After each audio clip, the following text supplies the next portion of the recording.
Hello, Megan. How are you? Hey, Megan. How are you? So we're talking about Criminal Minds. Yes, we are. To be honest, we did already film a Criminal Minds episode, and I'm tired of fighting with trying to edit it. So I'm gonna delete it. Okay. And I'm at peace with that. I have my notes because I made a script so that it gets a little less offhand for this one. I hope you know that I'm going to make the Muppets picture as we're filming this. Yes, okay. So we're going to talk about Criminal Minds. We're going to go through all the characters and our thoughts on all the characters. And then we're going to talk a little bit about the plot as a whole.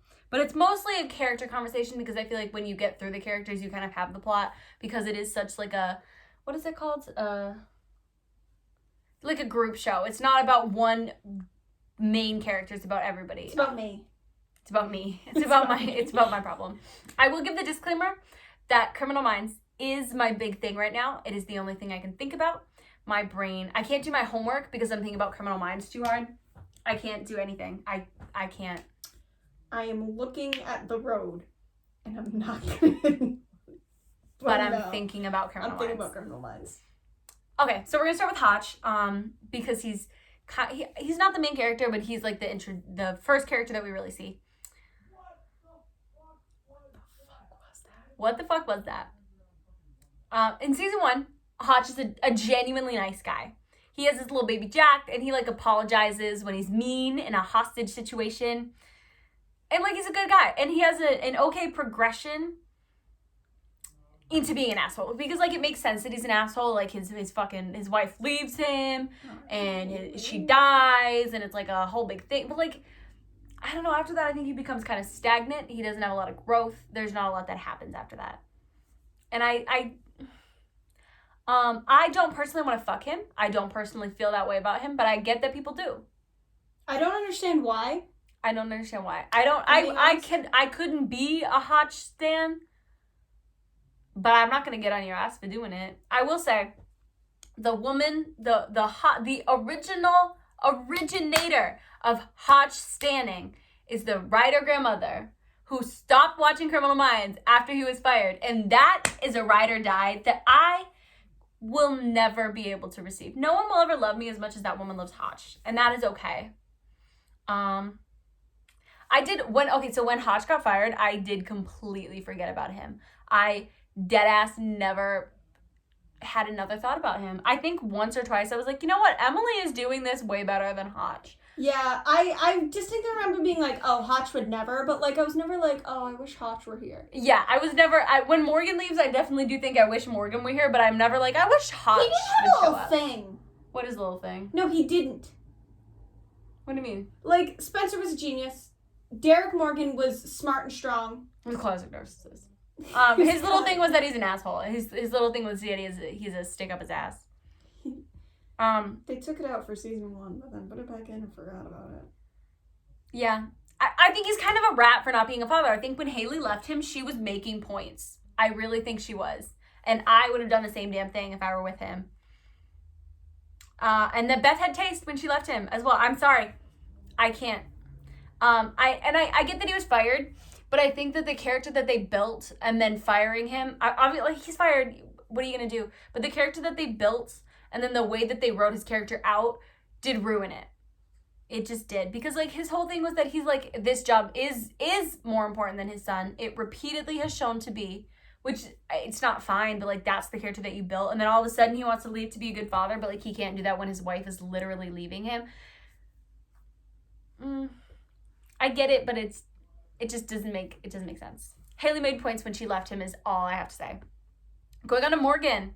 Derek Morgan. I love Derek Morgan. I think he is a perfect character. He's good. He's so fucking good. He's so good. He's the king of hardness and softness, the king of beating his emotional baggage. He's the king of letting people in. I think he's perfect. It was learned. It was learned because he starts as a stereotype, and he almost immediately he is able to grow past that. I think the first season he's about, I mean, no, not even, because he is almost immediately trying to help Spencer. Like, he's a good guy, and it's not, his character stereotype isn't the only thing that he's allowed to be.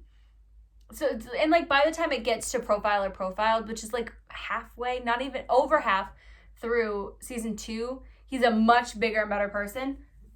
And then it's good. I think he slows a little bit after that until he gets Savannah, which I know was a push by Shamar Moore. Because Shamar is the king of getting what Derek needs.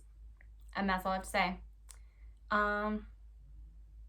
When he left, okay, too, the thing that's different about Hotch, and I get that it's because he left on good terms and he left with the time to develop a character that is going to leave. Because I know he got convinced to stay for as far as he did in season 11. But the character was at a point where him leaving in the way that he did made sense. He did grow to the point where he's like, yeah, I want to have a family, I want to do this, and I don't think I can do this in the FBI.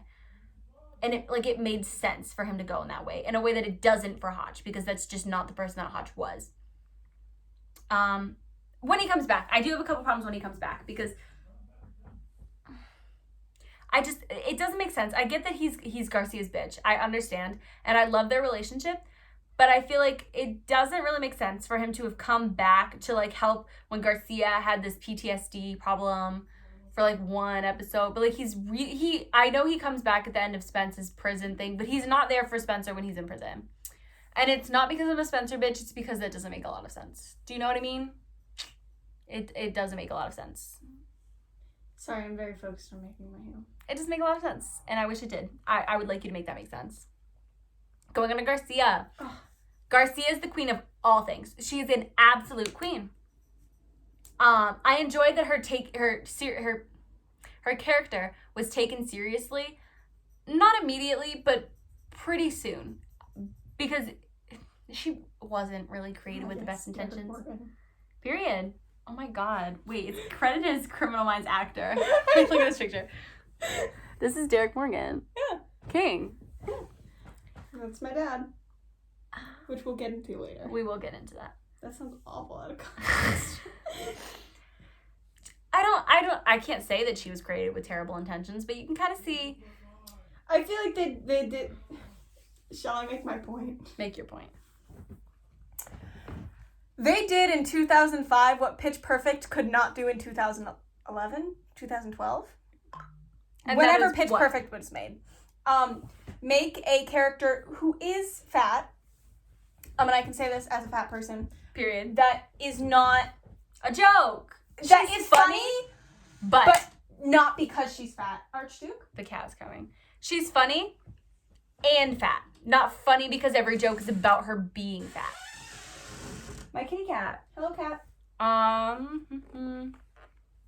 But they never really get at the whole thing. They try when she gets shot, and she's like, no, not when she gets shot. When she, like, meets the guy that eventually shoots her, and she's trying to tell Derek about it, and she's like, well, guys don't really, like, cross across the room to come and talk to a girl like me.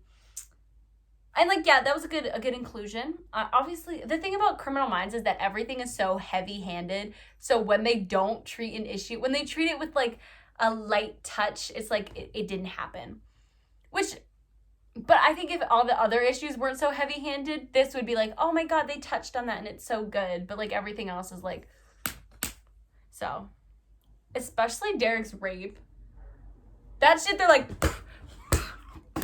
every episode. I mean. And it's good. I like it like that. But, like, which is fine. It's fine. I'm not upset about it. Period. I think that most of her issues are handled pretty well. Like the whole parole thing when she got shot, her whole PTSD. When she had to shoot that guy in the hospital, that's one of my favorite ones. Yeah, that was a good one. I like that they brought that up the second season, especially with her, because it's not something anyone else in the team would think about. Yes, because everybody else in the team is so jaded by it. I like that Garcia is able to have these issues, and they're issues for her. It's not like everybody else is like, well, I get held hostage on, like, a daily basis. Yeah, so, like, can you stop being a pussy? Same old, you little shit. Yeah. It is treated really well for her. And I do think that when she's created, she's kind of contingent on Morgan, and everything kind of operates around the two of them together. But she does get past that relatively quickly, and she becomes her own person really soon. And I like that. I think that it's nice. And I do think that they have a good relationship together, but I enjoy that they are allowed to be apart. One more thing about Garcia's problems. Oh, she has the best backstory of any character in the whole show. Period. Best one. Everything. Because her whole, like, her parents getting hit by a car, a drunk driver, is a little boring, but, like, it's so fleshed out. She has such a emotional reaction to it, and it's, like, her fault, she thinks, because she was out past her fucking curfew. And then she becomes, like a gay, goth, emo. No, she wasn't gay. She wasn't gay. She was in an abusive relationship. But she was, like, gay. You can't look at the way that she dressed and tell me she wasn't gay. She's, like, a vegetarian, like, hacking into shit to save the animals. Period. I'm gonna put that as the not the lock screen, the thumbnail. So I think Garcia's really good. My one problem with her is that when she dated Kevin, it was because the other guy was too hot for her, and it was like, this is in your league because he's ugly and he looks like you. He looked like her. They look exactly alike. I remember. Okay, I'm gonna be completely honest. I did not watch the first 4 seasons, and I have to make that known because it makes a lot of the things I say make a lot more sense. When I first saw him, I thought that they were related, and then I was like, Mal, who is that? And she's like, that's her boyfriend. And I was like, but that's her. So then when Luke asked her out at the end of the show, they're doing right. They're doing that right. My last thing about Garcia is that I like that she's a parallel to Spence, and that they're like two sides of a same coin, and that they're both real. They're super smart, and they're like the smartest people in the room all the time. But she has the social intelligence that he lacks. I really think that that's a good dynamic between the two of them, and I like it's not as heavy-handed as everything else, which, as I've said, it gets difficult because Criminal Minds is kind of a heavy-handed show, but it's a really nice thing that they have going there, and I really enjoy that. And then we're going on to Emily. I fucking love Emily. She's the queen of forcing herself into the BAU when no one fucking asked, and then becoming the most important bitch there. And I think that the way that they introduced her is really well done, because the way that her plotline is like, oh, well, we're gonna blackmail you so you talk shit about Hotch, and she's like, I could never. I'm gonna quit my fucking job because I love you guys so much. It's a good way for her to become an important person immediately. I know, he likes to climb up the things. It's a really good way for her to become someone that we trust and that we enjoy right off the bat. I think she's good. I do think that we absolutely fucking lost in that she was supposed to be a lesbian and then isn't. That CBS said no. I don't know if it was CBS by then. I don't know if they bought it. Whoever said no to her being a lesbian. Bisexual Spencer as well, they also said no to that. But lesbian Emily is the most important thing that could have happened to us. It would have just made more sense for the character. No, he will climb all the way up there.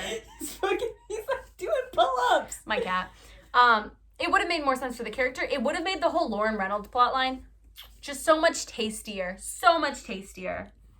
Just imagine what we could have had. On the Lauren Reynolds thing, I almost wish that when Emily died, it was like a secret from the audience. I think that it would have been a little bit tastier, especially when they're like, they really kind of do be pulling stunts sometimes so that we care and have like important things happen. But like they could have made us think that she was really dead and pulled like the Helena Orphan Black shit where like we didn't know and like, oh my God, she's not dead. Like that would have been so much fun. It would have been fun. The writers absolutely showed their asses when they kicked her and JJ out. Showed their asses. You remember when Katya was practicing her Read You Wrote You, and then Detox turns to Roxy. She goes, "We are going to get our asses handed to us." That's what the writers were thinking after they aired the episode where they left. Yeah. It was fucking ridiculous.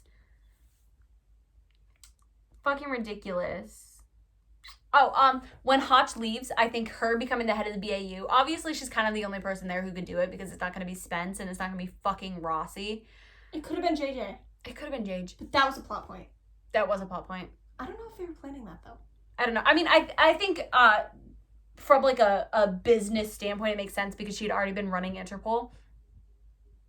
But I think it's so well done. And it brings a whole new depth to the unit chief job, because when Hotch makes all these decisions, you're not really looking at them and being like, I see where he made that choice, and I see what the thought process was, and I support that decision because I understand where it came from. It's kind of like he's literally a dad, and that he's like unitary, like this is done, this is the decision. Oh, it's my way or the highway. Exactly. So then, and when Emily does it, you understand the thought process, you understand the where and why. And Emily doesn't do it with a fucking scowl on her face. Period. Emily does it looking like a hot bitch. So then when the whole Linda Barnes thing happens and she's questioning all these decisions that you were there with her making, you feel like offended because you're like, no, that is the right decision. I was there and I helped her make it. And I think it's really well done. Although I think Barnes was 13, 14, 15. I'm not sure. No. It was. Yeah, it was because that was after Spence. So that was a good plot line. I enjoyed that. That was a good plot line. It was annoying. It was annoying. I was so mad. I mean, I was annoyed when Spencer went to prison because I just didn't want to deal with it. I thought that was good. I liked it. I did read the Wikipedia article for every character, so I knew what happened the entire series. Yeah. But so, the Emily who takes over the BAU feels really true to the Emily who quit when she was told to talk shit on Hotch. And I think she's one of the most consistent but grown characters. Yeah. And I really like that. She was a smart bad bitch from the beginning. Period. And she's so hot. And she could have been a lesbian. And now we're talking about JJ, who she should have been a lesbian for. I'm fucking in love with JJ. I'm absolutely in love with her. I was very, very upset when JJ left. Imagine having all that they had with JJ and Emily fucking Prentice, and they're like, you know what? Get rid of them. Get rid of them. We're gonna hire cheaper bitches. No. Cheaper bitches that were... And did you fucking know that she was in the Virgin Suicides? I found that out the other day, and the Virgin Suicides was the fucking movie that I watched every damn night when I was 13 and suicidal, and I had no idea. It changed my life when I discovered that. I do love JJ's character, though. I think I don't know. I don't think she was created to be hot and, like, sexy. Obviously, she is. But she has good growth, too. She's a really good growth. I think I don't really know where it starts. In my thing, I talk about, I feel like it starts with the Tobias Hankel thing, and you see her come up from there. I think she's a good growth into a Babbage. I like Will. I feel like we didn't lose everything that made her JJ. No. From the beginning, too. When she did change into this.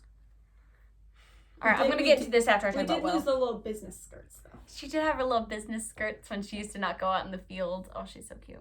She's like, where can I set up? I like Will. I like Will a lot. But they have the whole I love Spence plot line. And I wish that it had a bit more foreshadowing. Because it's supposed to be some big, huge, important discovery, but all we really have is that one date they went on in the second, and she's like, you're my first love,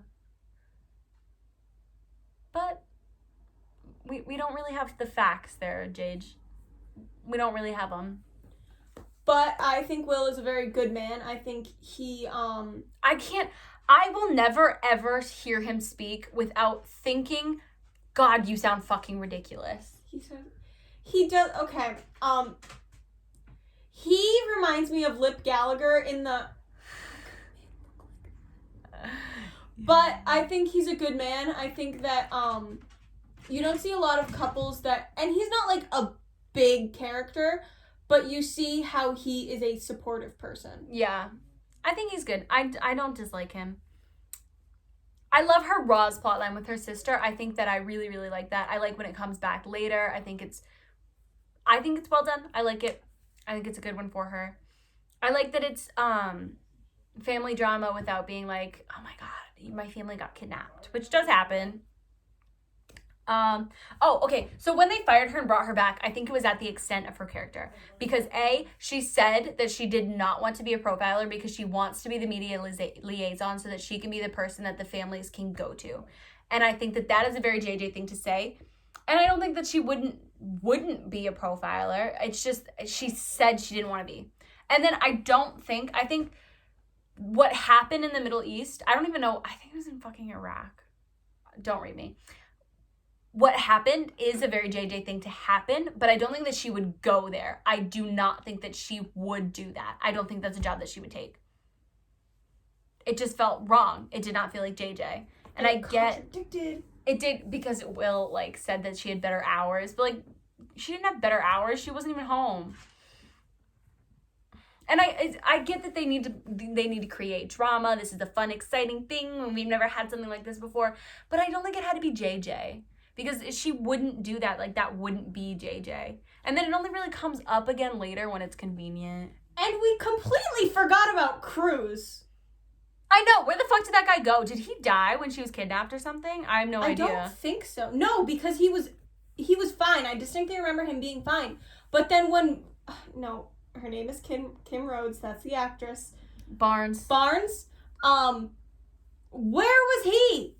It was boring and pointless. Like, it didn't make sense. There was no purpose. None. They have this thing... in the show where they like to introduce a character and like everybody knows the character but like not the audience. Yes, they did that with Matt. So because we did know Matt. I know. We did know Matt. I will give them that. Because he was from the spin-off show, but Matt popped in and I was like, who the fuck are you and why is everybody pretending like we know you? But like they introduce a character and they're like, oh, everybody knows them, but like we don't, and it's not like fun and mysterious. It's just confusing. Yeah. Because I'm not paying attention because I'm trying to figure out what episode I saw this man in. Yeah. And I don't recognize faces very well, so that is very hard for me. Yeah. But JJ's good. I like JJ. I think that they shouldn't have fired her because maybe then they wouldn't have had this fucked up not JJ shit. But she's good and I love her. And I do think that she has been in love with Spencer since day one. I do think that's true. On to Gideon, because Gideon is my fucking fave. Gideon is my man. I love Gideon, and if you don't like Gideon, get the fuck out. Get off my page. You don't need to be here. I think his relationship with Spence is incredible. And I just watched this episode, and this is why I bring it up. But the one where it's LDSK, where Spence kills Dowd, and he's talking to Gideon, and he says, what? I do know what that means. He's talking to Gideon, and he says, I don't feel anything. And Gideon says, no, it's not that you don't feel anything. It's that you don't understand what you're feeling. And you will, at some point, it will hit you. And here are 3 facts to help you handle that. Because he knows him. He knows him, and he knows how to help him. And it's just delicious. It is a well-written relationship. It is incredible. And I think Gideon, the way that they write the first season is really, really good with him. Because it's like, you know how in Doctor Who where they have the audience proxy character in the companion, and they're there so that when something weird happens, there's someone who's not going to understand, so they can explain it, so that when the audience doesn't get it, they have it explained to them as well.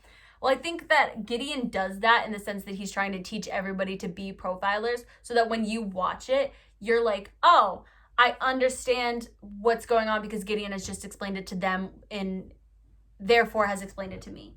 Which is a really good thing to do and a really a good way to do it.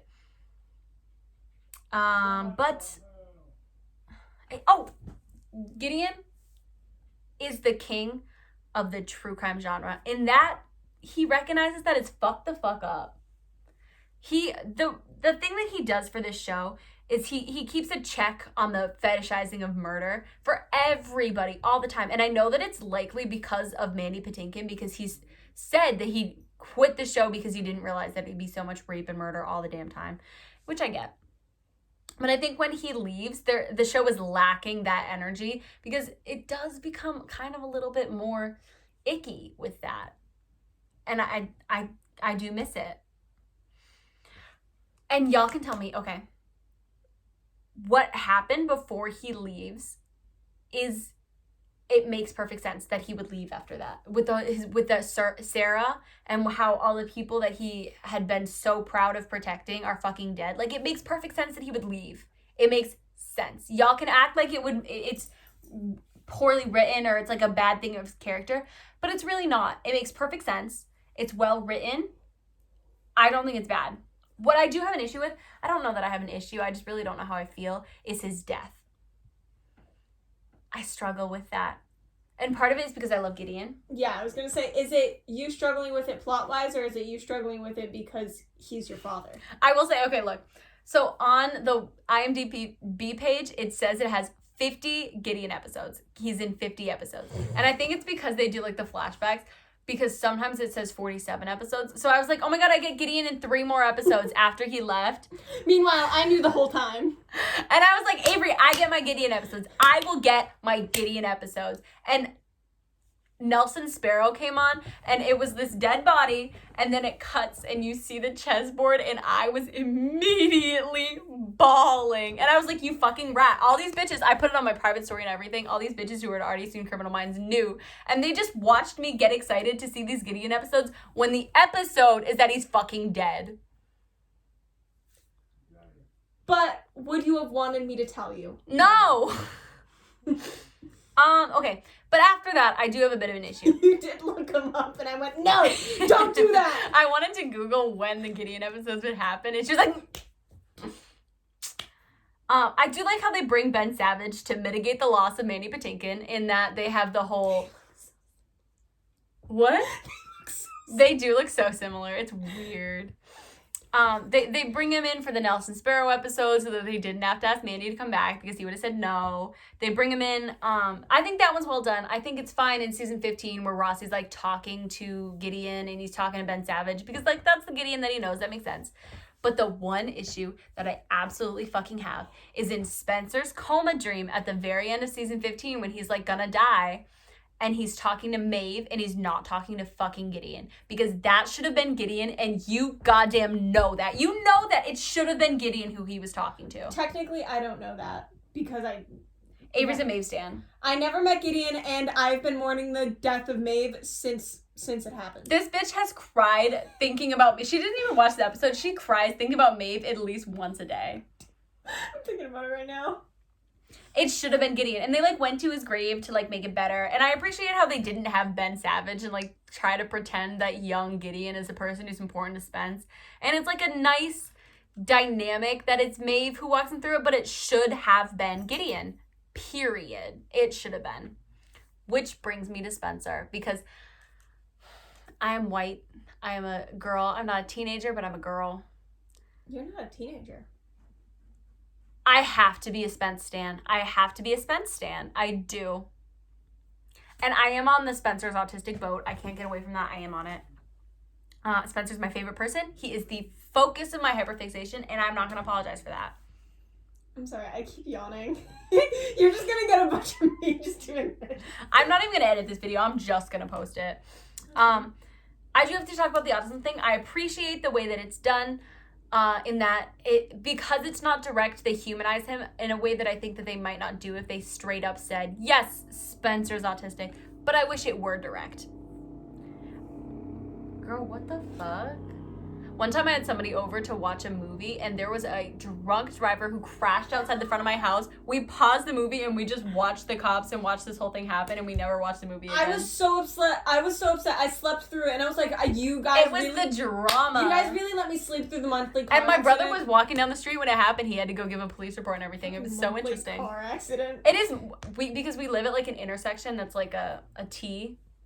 So it lots of crashes there. And it's like, this is sort of a busy road. It's not a main street, but it's a main street. You know what I mean? The high school's on the street. Back to Spencer.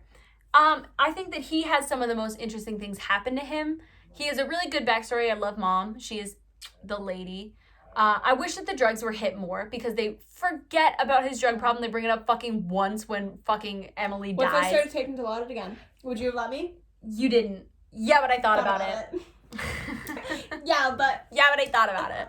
Yeah, but I could have done Dilaudid again. Put a finger down if you thought about it. Guilty. Oh my god, stop targeting. Me in hell. I wish that Prison had a little bit more of a permanent scar. I think Prison was relatively well done. I think that was pretty well done for him. The thing is that everything is so heavy-handed and a lot of the issues afterwards are not as heavy-handed. Like Maeve. Yeah, I would just like to say that the writers of the show know that people will watch if Spencer Reid is the one having a problem. I just have the worst voice crack of my life right there. So they give him all these big plot lines, and then they're like... They kind of drop them. Yeah. Because if somebody dealt with everything like this, they would kill themselves. It should have taken him more than half an episode to finish Morning Maeve. And I know he said, yeah, I know Hotch was like, are you ready for this? And he was like, no. But if you're not ready for it, then why are you here? I understand that's like a big thing. And they used the fact that Spencer doesn't tell anyone anything as a huge cop-out every single fucking time. They're like, well, he's dealing with it. He just doesn't fucking tell anybody. Like, okay. Oh, and I wish that they did the whole, like, you're not a boy genius anymore thing before season fucking 15. Because he hasn't been a boy genius since, like, season 5 tops. So why did it come up in season 15? Why did mom tell him that in season 15? It just...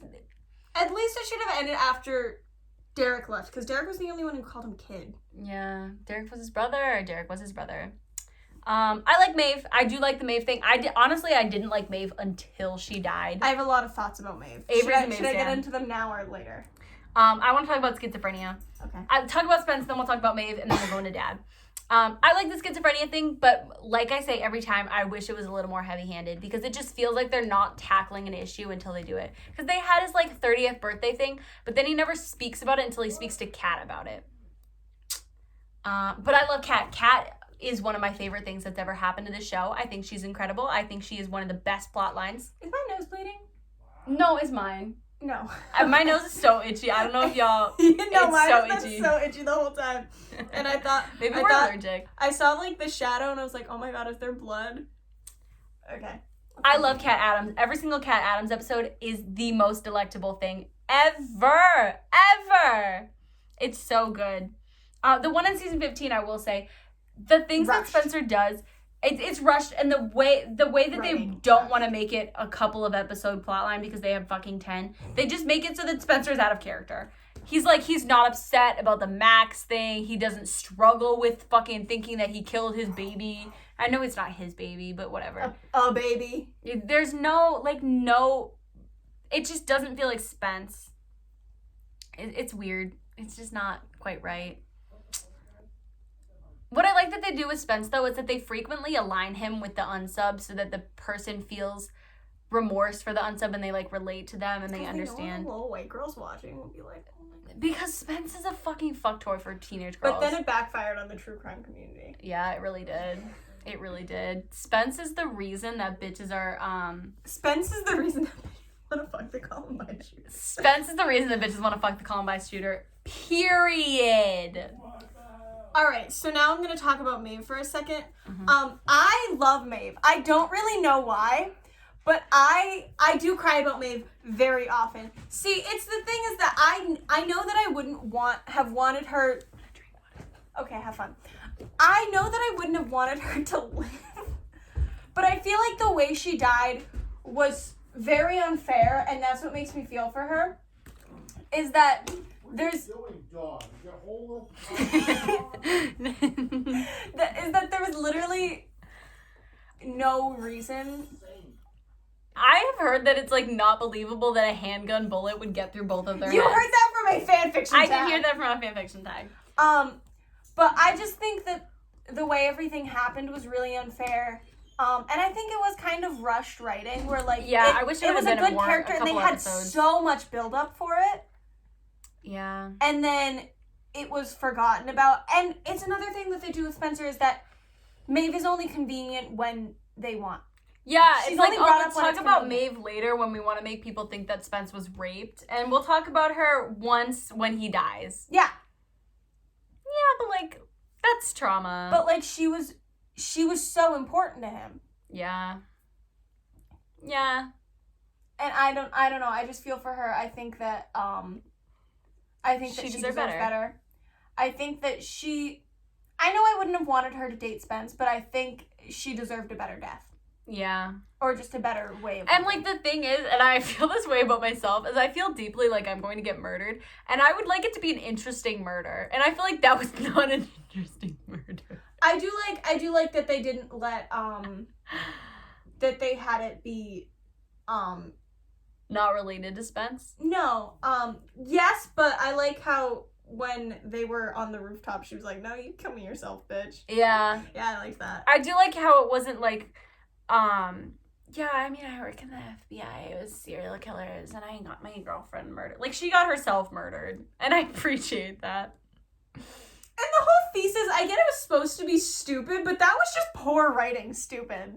The brain processes are not there. They're just gone. That was just poor writing stupid. All right, we need to go on. We need to go on to Luke, Tarr, and Matt, because I've stuck them together because I think that they're good. I think that they're some of the best replacement characters and like additions to the team that they've ever made. They're good. Especially, I think Luke and Tara more so than Matt. I think partially because I didn't watch... I think it's because I didn't watch the other show that Matt came from, so he probably has more of like a character thing. I don't think I can. But Garcia's in it. I know. She's in all of them. She's the only one who's in everything. But so for that. Probably I would like Matt more if I knew him better in that way. But I think Luke and Tara are really, really good. I think Lukey is one of my favorite people. I love his relationship with Garcia. I enjoy that it's not the spitting image of Morgan and hers. I think him asking her out is the most delectable thing that could have happened. It is so fucking tasty. It is just so good. So good. Tara. I think Tara's good plot lines. I care about her plot lines, which is difficult because like when other bitches have plot lines that are like additions, I'm like, I don't care. I love the one with her husband and he's like, they're talking about how he has a new wife and she's like, I just don't understand why he couldn't get sober for me. I think that was really, really well. I love that one. I liked her brother and shit. I like how Tara wasn't kicked out when Emily came back and they're like, you know what, we'll just have like more than 3 girls for once. We'll just do that to be a little spicy. Yeah. Matt's cool. I like Matt. I know it wasn't intended, but the kind of fuck you to Hodge with like, oh, look at him. He has a family. Matt has 5 children. 3 are girls, 2 are boys. So he is inadvertently my dad. He's not. Yeah, but he's like, if you have 5 siblings, if there are 5 of you, anytime you see 5 siblings, you're like, oh my god, me. It's us. Me. Oh my god, wait a minute, that's us. Let me tell you, when we saw Hill House, that shit, we will never live it down. You need to watch Hill House. Me and Hillary have seen it. That's all I have to say about those 3. I have an others category, and it came to my conclusion. Hillary read through this and she goes, I love that you never brought up Rossi. And I realized that I just dead ass forgot about him because I don't fucking like him. I don't know if his plot lines were poorly written or I just didn't fucking care about any of them. But I'm sick of this guy being behind us. I'm sick of being behind this guy. Jag off. And he just wanted to cook his fucking carbonara. No, but I couldn't root for him. I just didn't like him. I didn't care any single time he opened his mouth. Period. Period. Okay, so my others in the others category, there's Elle, Blake, Callahan, and Seaver. I liked Blake. I like that she was similar to Reed. Think her character is interesting. I liked her little linguistics thing. I think she was a good time. I didn't miss her when she was gone. I didn't, the replicator I know is supposed to be like her plot. I completely forgot about that actually when we were... I reminded her. Yeah, when we were having the discussion to make this video, she reminded me of that. But it wasn't to the point where I was like bored because it just really had to do with Alex. Like I think it was good that it tied to everybody and it wasn't that like it was fun. And I liked Blake. I do I didn't wish she came back though. Not at all. There was one case where they were talking about language and I was like, you know who? Yeah. Blake. But that's like the only time I missed her. If she came back, I would be fucking ecstatic. I would have been happy, but I didn't ask for it. It was similar to Hotch, where like if Hotch came back, I would have been like, ooh, Hotch, I know you. Hey, Dad! I know you. But I wouldn't like, I'm not asking, I'm not begging for her to come back in the way that I was when like Emily left. Elle. Okay, so the thing is, Avery doesn't really know Elle. She hasn't seen it. I don't dislike Elle. I think that her breakdown after she got shot, probably because it's one of the first big things to happen to a character, is handled with a grace that no other traumatic experience in the whole show gets. She looks like someone and I don't know who. Something about her face just rubs me the wrong way. But I don't dislike her. I really like the episode where she's on the train and they have the hostage situation and Spence comes in. I think that's a really good episode. It's one of my favorites because I really like how they flesh out all the minor characters at the beginning. I just think that's a really good episode. I think it's season 1, episode 9. Derailed. It's really good. It's one of my favorites. I watched it today. But that's all I really have to say about her. Pretend you don't know me. Seaver was dumb and forgettable. I think she had a cool background. Dumb and forgettable after that. They didn't do anything with it. Nothing. Except for that one episode, but that was boring. The one episode that she was called in there for, and then we're just gonna keep her. Why? I don't need her. You want to come with? No, I don't want her to come with.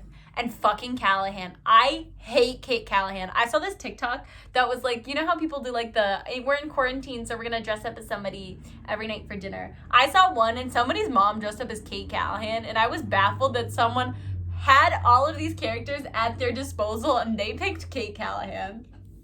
Listen, I really like the cases where kids get abducted, and that sounds awful, but there's a reason. This is a 40-minute fucking video. I don't even care. Because it's honestly when it's kids, they're more likely to live. It's just interesting. Like Mosley within the Lane show. Is one of the best episodes. Huh? Mosley Lane. Yes.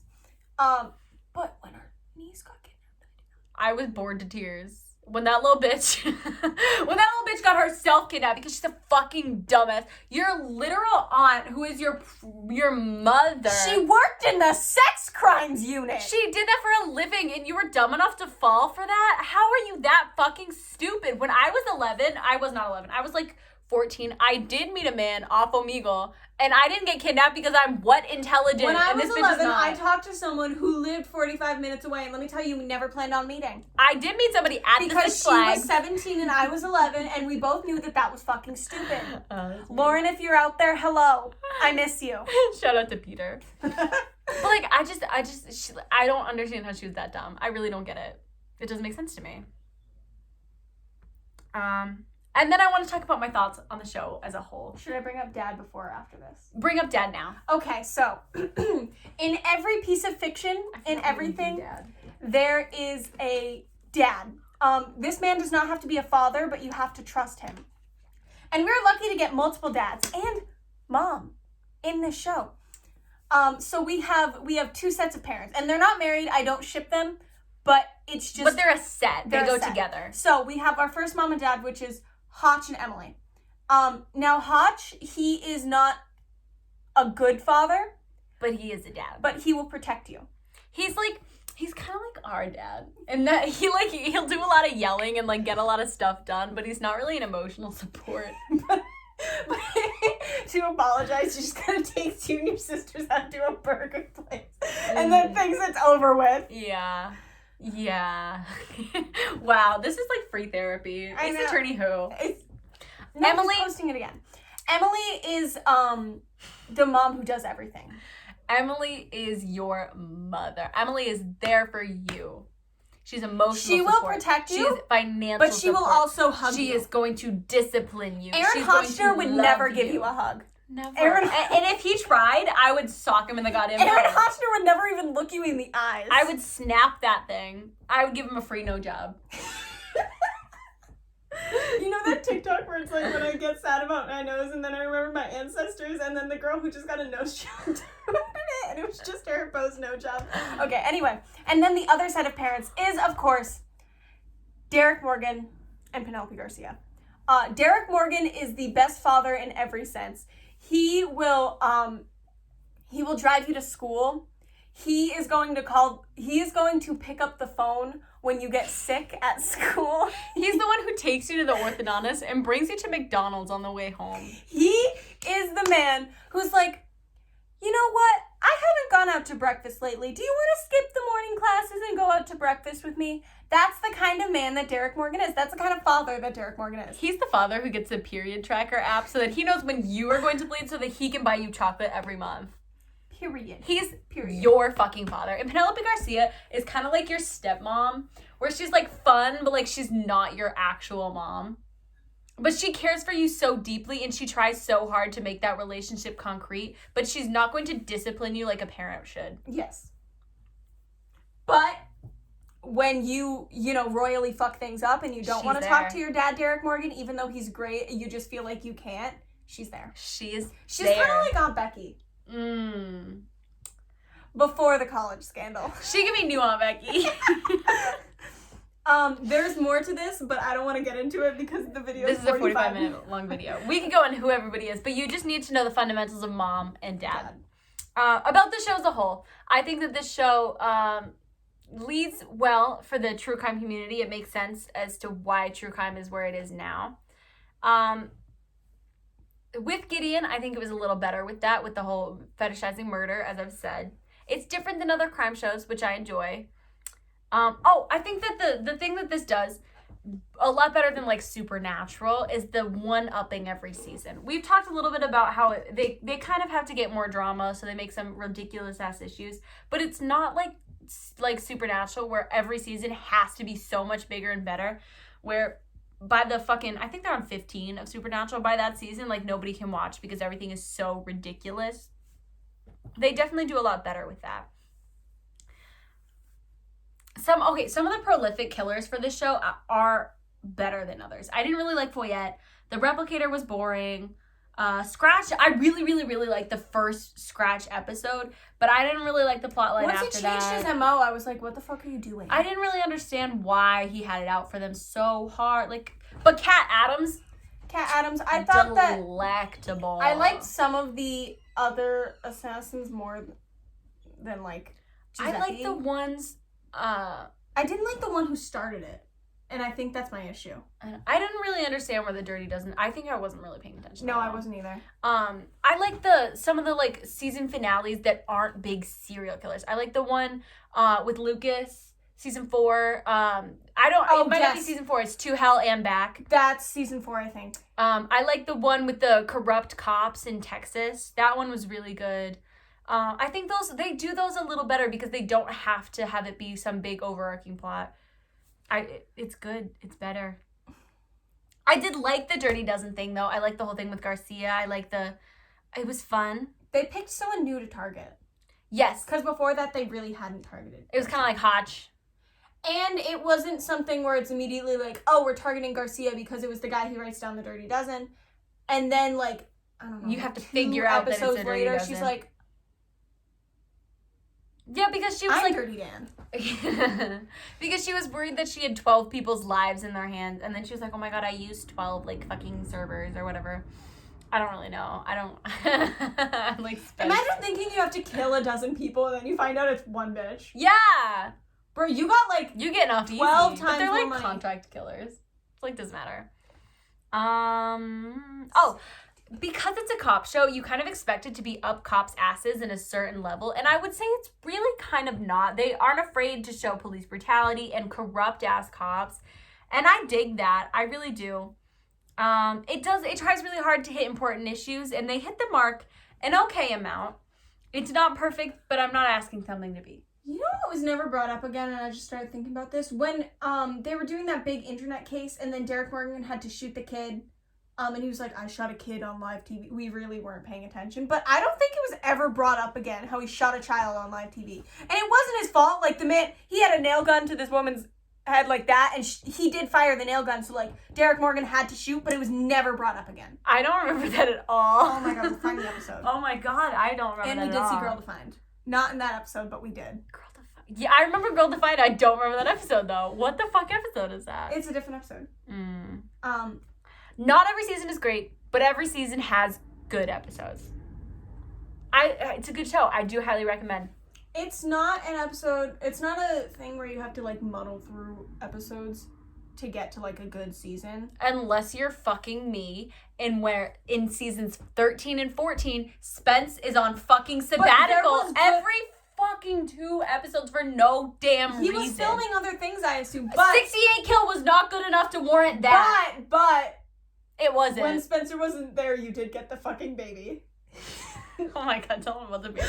Okay, so there's an episode where they pull over this guy, and the guy's like, my baby's in the car, my child's in the car. So JJ opens the car door, and this baby, once the door's open, she unbuckles her seatbelt. She's like, all right. Does not know this woman. It's JJ, but she does not know this woman. She's like, okay, let's go. Was Spence in the episode with the Violet and the Daisy? I don't think she was a Daisy. Jasmine and Lily. I think he was. That was a good fucking episode. That was a good episode. I will include... long-term kidnappings are interesting. I love a long-term kidnapping. I will include my list of really good episodes. Link in description. I have to go through because I've only done it through season 11 so far because I got busy.